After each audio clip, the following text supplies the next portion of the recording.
Pues nada, hace tan solo unos minutos se han presentado dos interesantes informes de los que vamos a hablar ahora. Por un lado, la segunda edición de un informe sobre el trabajo en plataformas digitales en la Comunitat Valenciana, y luego, por otro lado, otro informe sobre el teletrabajo en sí mismo.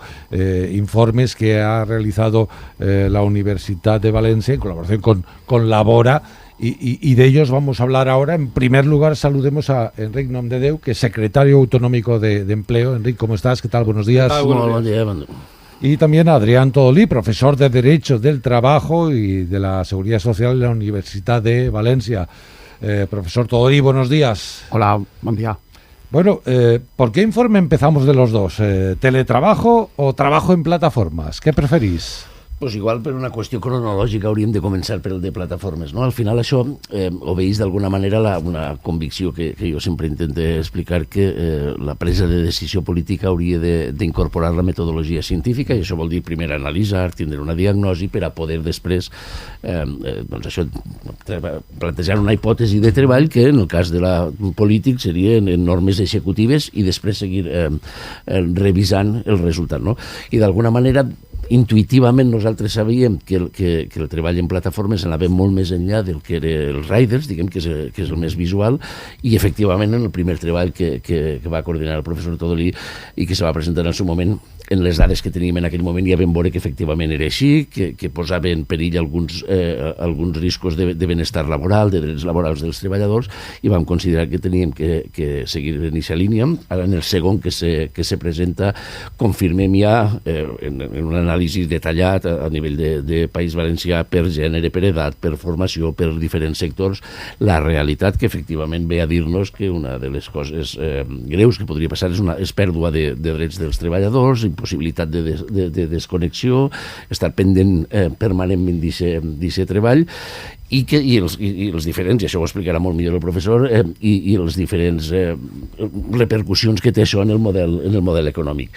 I el segon, que és diferent però que té d'alguna manera una connexió també sabíem intuïtivament que fins abans de la pandèmia el teletreball era, diguem que estadísticament gairebé despreciable, era molt poqueta gent els que tenien la possibilitat de teletreballar, però la pandèmia va canviar moltes coses, entre elles això, i necessitàvem saber com s'havia produït tot aquest canvi, no? I descobrim en l'informe coses preocupants, com que més del 60% de les persones que estan treballant avui en dia no tenen cap tipus de contracte que especifique com té que fer aquesta funció, en la qual doncs, els drets laborals, etc., se compliquen, seguim tenint greus problemes de desconnexió, veiem com els coordinadors de la gent que està en teletreball no tenen una formació encara adequada per a poder coordinar aquests grups. En fi, detectem tota una sèrie de qüestions que explicarà en detall el professor i que ens permeten tindre una diagnosi y a partir de así poder comenzar a trabajar de una manera más rigurosa, ¿no? Me parece además, profesor, importantísimo y necesario tener una fotografía concreta de lo que está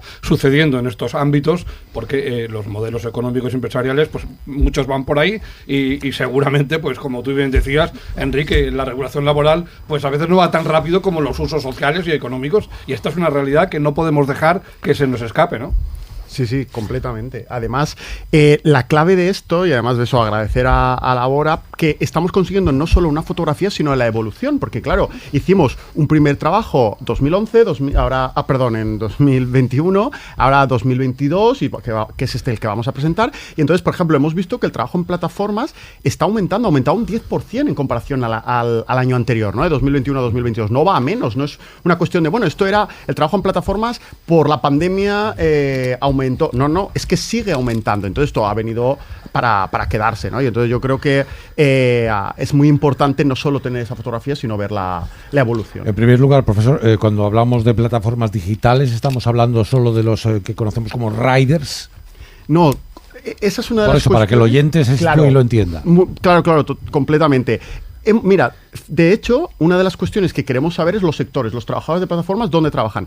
Pues sabemos que los riders son el 4,6% de trabajadores en plataformas. Es decir, la punta del iceberg.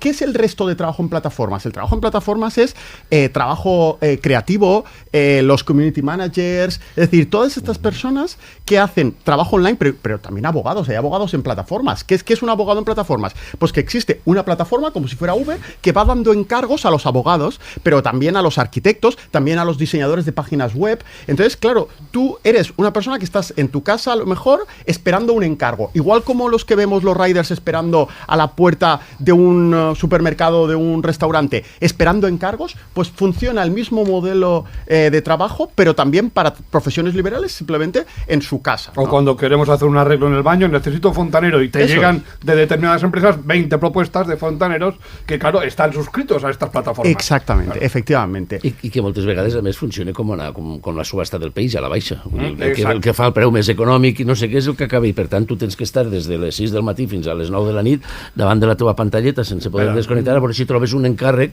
que te vinga bé en condicions, ¿no? Vamos a soltar pues el primer titular de la mañana, porque el 50% de los trabajadores y trabajadoras de plataformas digitales cobra por debajo del salario mínimo interprofesional. Clar, hi ha un problema evident en el cas dels riders, però també en molts altres que no només que cobren per davall del salari mínim interprofessional, que diguem que cobren per treball fet, i si fas 3 treballs hi ha un preu molt barat perquè és extremadament competitiu i mercat, però el que estàvem dient, no? Una subhasta a la baixa, sinó que damunt tenim el problema dels falsos autònoms, que molta d'esta gent hauria d'estar-hi, ho hem vist en les regulacions en algunes d'aquestes plataformes, que per part de la inspecció els hi han caigut a sobre perquè eren falsos autònoms, perquè era una estructura que pot ser una oportunitat que s'estava convertint en una trampa que amagava un model de relació laboral que no se pot consentir en aquesta societat, no? Sí, de fet, hem vist no sols que el 50% està per baix, sinó que és que cobren més de 20 euros l'hora, és a dir, seria sols el 3%, és a dir, que solo el 3%. Solo el 3% más de 20 euros la hora. És a dir, estem realment en un model que propicia que, per exemple, arquitectes estiguen fent llicències, però en un cost baixíssim, que òbviament després li dedicaran el temps que li puguen dedicar, però la clau està en que este model no dona, o per ara no està donant treball de qualitat. Però sí és el futur, perquè veiem que està augmentant un 10% i segueix augmentant. Estem parlant ja de mig milió de persones a la Comunitat Valenciana que està treballant en plataformes d'alguna manera. Aleshores, si això està ampliant-se i cada any augmenta, i veurem si l'any que ve segueix augmentant, que molt probablement siga així, doncs hi haurà que fer alguna cosa. I ahí és on entren les polítiques regulatòries. Això justifica, doncs, clar, la llei Rider, què passa? La llei Rider sols s'aplica al 4,6%.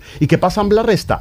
La directiva europea, n'hi ha una proposta de directiva europea que sí que amplia l'àmbit a tot tipus de professions a la Unió Europea, i això farà que modifiquen la nostra llei, però n'hi haurà que... Ahí tenim les dades que demostren que això fa falta. El modelo es un poco perverso, ¿eh? A los profesionales y trabajadores, si no estás online, no existes, pero si estás online, será con mis condiciones. Ojo. I no només això, sinó després hi ha un problema de reputació online per als propis treballadors, que va des del que fa el repartiment als restaurants. Ho estem veient en esta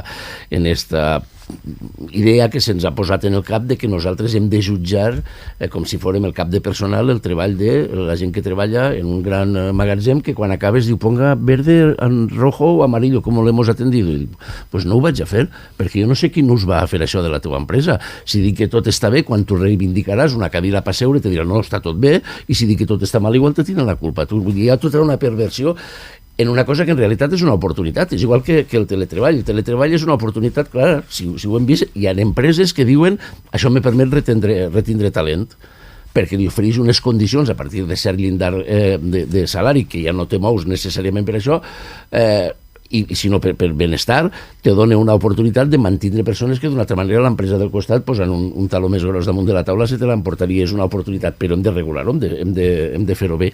I en les plataformes igual, en principi no està malament que un puga buscar-se el treball a través d'una plataforma, veure les ofertes que hi ha, però han d'estar regulades, tenen que tindre uns preus raonables, i té que haver una manera en la que per a poder treballar 8 hores al dia no tingues que estar davant de l'ordenador o assentat en la porta d'un restaurant 14 pues horas. Lo cierto es que son ofertas atractivas para gente joven que quiere empezar a trabajar y ganarse un poco de dinero, ¿no? Sí, no, porque el perfil es de gente joven, majoritàriament. Bueno, mira, això és una de les coses. Realment hem vist que no òbviament n'hi ha gent jove perquè tenen més accés sobretot a la tecnologia, però realment no n'hi ha una gran sobrecompensació de que siguin tots joves. La veritat és que està completament distribuït per la curva d'edat. És a dir, que hi ha persones de 50 anys, perquè ja dic, n'hi ha moltes professions. Entonces, en una bicicleta, fins i tot en el sector, n'hi ha persones majors. És a dir, que no tenim que oblidar-nos d'aquesta idea de que el treball en plataformes és soles per a joves i que soles n'hi ha joves i que soles treballen els caps de setmana per traure's un extra. N'hi ha gent que soles com a treball principal és la seva font principal d'ingressos. O sigui, que n'hi ha moltíssima gent, ho hem detectat, ho tenim les dades, que un 40% de tots els que n'hi ha en plataformes és la seva activitat principal. Sols no tenen altra font d'ingressos. Però és veritat també que genera certes debilitats en el mercat i una vegada més, com sempre, els col·lectius més dificultats segueixen sent els més castigats, per dir-ho d'alguna manera. Fins ara jo quan buscava algú que vinguera a netejar-me a casa li preguntava a la meva veïna o a la meva cunyada i aquesta xica que venia com ho feia. Ara hi ha aplicacions per a això. Una senyora de 57 anys que se dedica a netejar cases en un nivell formatiu molt justet ho té molt més difícil d'accedir a un lloc de treball com este que era la seva forma de vida, perquè ara és a través d'una aplicació i amb prou feines si sap enviar un SMS, no? Entonces, per això totes aquestes coses venen bé, que està bé, que anem evolucionant, però hi ha que vigilar-les i l'administració té aquesta obligació i en aquest cas de la mà del cervell de la societat, per dir-ho d'alguna manera, que són les universitats, no? Demanar a les universitats que ens ajuden a fer aquesta anàlisi. Després ja serem nosaltres des del sector públic els que en aquesta hipòtesi de treball que deia estem així i cap on volem anar tindrem que fer les normes executives que després haurem d'anar revisant. Hablando de hacia dónde vamos a hablar ahora del teletrabajo, profesor Todolí, aunque bueno, habrá que esperar también a datos de próximos años, de próximos informes, porque bueno, el teletrabajo llegó sobre todo con la dichosa pandemia, eso es evidente, pero también tenemos la percepción de que a medida de que todo se ha ido normalizando, pues mucha gente ha vuelto a su trabajo físico, abandonando el teletrabajo. Eso todavía no se ve muy claro en estos datos, ¿no? Sí, bueno, aquí esta es la cuestión, es decir, nosotros lo que queremos saber es cuánto está aumentando y si se va a consolidar o no y en qué porcentaje se va a consolidar. Una cosa interesante que nosotros hemos visto es que, obviamente, antes de la pandemia estábamos en un 4 o un 5%, o sea, muy por debajo de la media europea. Claro, subimos al 21, etcétera, y ahora estamos bajando al 15%. Esos son los datos del INE. Pero nosotros nos hemos dado cuenta que realmente el INE no tiene en cuenta muchos de los teletrabajadores que realmente están teletrabajando de forma distinta a el modelo clásico. ¿Por qué? Porque el INE pregunta por el teletrabajo a tiempo completo y también en el domicilio. Y en realidad teletrabajo es todo. Una persona en un coworking, sí, que ahora eso es moderno, pero sigue siendo teletrabajo. Una persona en una segunda residencia es teletrabajo. Una persona que el trabajo principal es presencial, pero tiene un segundo a tiempo parcial que es de teletrabajo, esto hemos visto que está aumentando mucho. ¿Por qué? Porque efectivamente a lo mejor tú tienes un trabajo presencial con un horario determinado y tienes unas horas y ese trabajo a tiempo parcial secundario, que hemos visto además en los últimos años, está aumentando mucho el trabajo a tiempo parcial, y entonces ese segundo a tiempo parcial es bastante grande en teletrabajo. Entonces, es decir, que esa percepción de que se está reduciendo, es verdad, claro, no es como en pandemia, que no teníamos otro remedio en pandemia, pero ahora se está reduciendo, pero está bastante consolidado y se está abriendo a otras cosas. El teletrabajo, como el teletrabajo en coworking, como el teletrabajo para a tiempo parcial, ¿no? Como un trabajo secundario. Entonces, yo creo que efectivamente continuaremos viendo la evolución y ver hacia dónde vamos, pero ya estamos viendo que el teletrabajo para nada está desapareciendo, sino todo lo contrario, ¿no? Lo que pasa es que cuando irrumpió el teletrabajo, claro, todos estos fenómenos aparecen en nuestras vidas poco a poco o de manera rápida, pero el teletrabajo, la pandemia lo disparó. Totalmente. Y ni las empresas estaban preparadas para ello, ni los trabajadores sabían cómo hacerlo. ¿En esto se nota que vamos ya avanzando?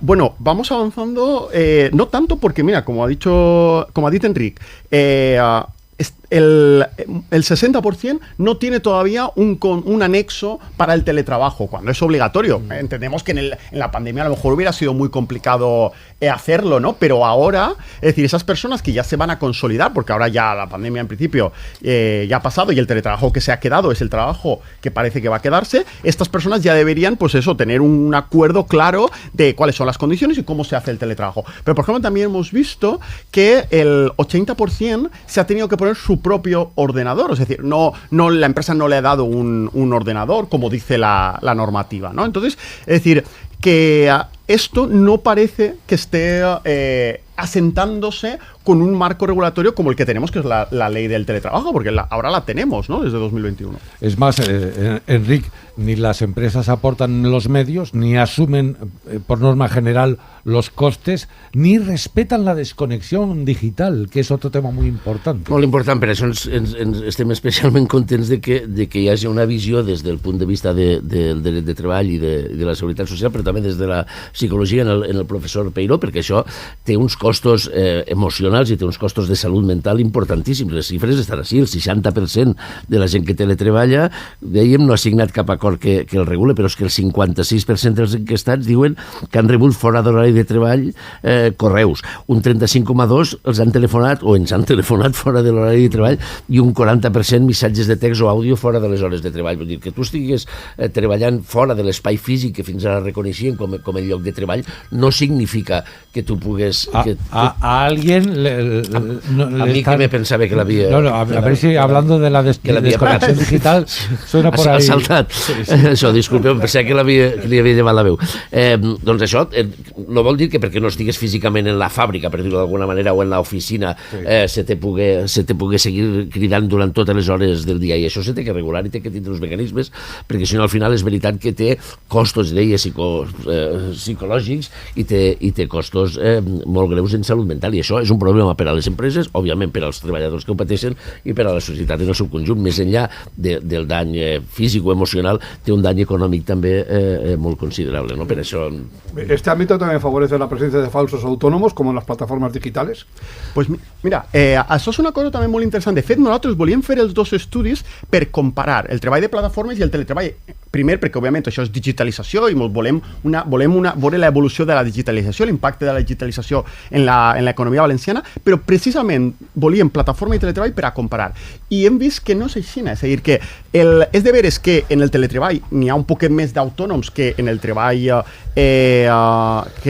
presencial, diríem, però això no significa que n'hi hagi un abús tan gran com hem vist en el treball de plataformes. De fet, per exemple, en el treball de plataformes veiem que l'economia submergida està en el 33%, el qual és un molt gran, no? Perquè si l'economia submergida estem en un 15%, és pràcticament el doble. Però en el teletreball no és així. En el teletreball no n'hi ha més economia submergida, n'hi ha un poquet més d'autònoms, però no molt més falsos autònoms, perquè tu li hem preguntat, et sents, o sigui, pots elegir el teu, quan eres autònom, pots elegir el teu horari de treball, i en el teletreball ens diuen que sí, que tenen, la gran majoria tenen la llibertat, en el treball de plataformes no, perquè la plataforma, l'algoritme, li diu, l'algoritme és el jefe, no? L'algoritme li diu quan té que treballar, on té que estar, perquè si no està ahí no rep encàrrecs, si no està connectat no rep encàrrecs, és a dir, no n'hi ha llibertat en el plataformes, però en el teletreball autònom sí que hi ha. Entonces, això és una cosa molt interessant també per l'administració, on focalitzar per a trobar el frau. És a dir, pues, sabent que en el teletreball, bueno, pot haver frau, però no és un especialment greu. Hi havia una altra cosa que ens preocupava també sobre això i que ens dona pistes.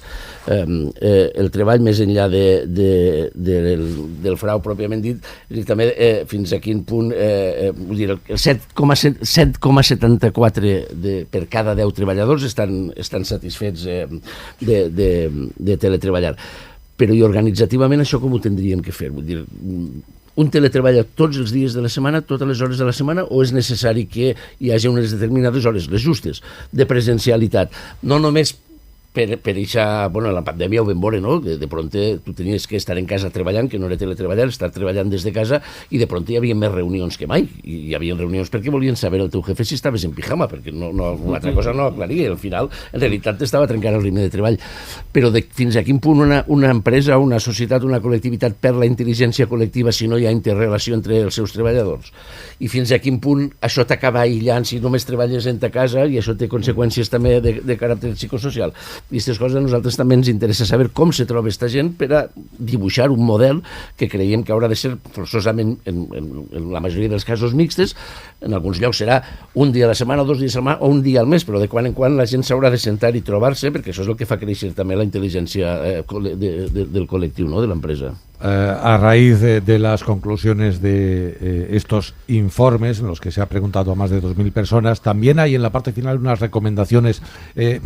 Como no tenemos tiempo, mi última pregunta sería: ¿creéis que las empresas van a leer siquiera, a seguir esas recomendaciones? Jo tinc la convicció de que sí. He de recordar que més enllà de la voluntat de les empreses de fer les coses bé, en aquest cas concret del que parlem d'estos informes, vull recordar que de la direcció de Labora forma part l'administració, lògicament, però en peu d'igualtat els dos sindicats majoritaris i la CEB, i la participació per part de la patronal és permanent i constant. Coneixen que avui se presentaven estos informes i es rebran els informes i, com sempre, faran les aportacions que tinguin que fer. No tinc cap mena de dubte que s'ho miraran en tota la intenció de fer les coses bé, com se fan habitualment. No, i que a més és que n'hi ha coses molt interessants en els informes per a... Està mal, no?, que jo ho diga. Però n'hi ha coses que són molt interessants per a elles, com hem dit, l'utilitzar el teletreball com a forma de retindre el treball, que les xicotetes empreses tenen xicotetes i mitjanes tenen una oportunitat molt gran per a retindre a través del teletreball. El fet és que estan en les dades, els teletreballadors busquen menys un altre treball que altres tipus de treballador, perquè estan satisfets, i si busquen però no perquè estiguen mal en el seu treball. Entonces, per a millorar el clima laboral, etc. N'hi ha coses que millorar, però és que ells ho veuen ho tenen que veure com a una oportunitat. Les empreses, i el coneixement que n'hi ha a l'informe els ajudarà a implementar això. També, per exemple, com millorar les competències dels supervisors, perquè, clar, un jefe sap com controlar el treball en el presencial, però en digital no saben com liderar, com motivar. Tot això ho tenim en informe detallat, no? Coses que poden fer. Perfecto, pues muy interesantes estos dos informes que ha realizado la Universidad de Valencia y Labora. Por eso agradecemos a nuestros invitados que hayan estado aquí. En nombre de Déu y a todos, muchísimas gracias por habernos contado. Ha sido muy interesante, desde luego. Gracias. Muchas gracias. Un saludo. Gracias. Y el año que viene los siguientes, ya veremos qué dicen. Muy bien. Tornarem.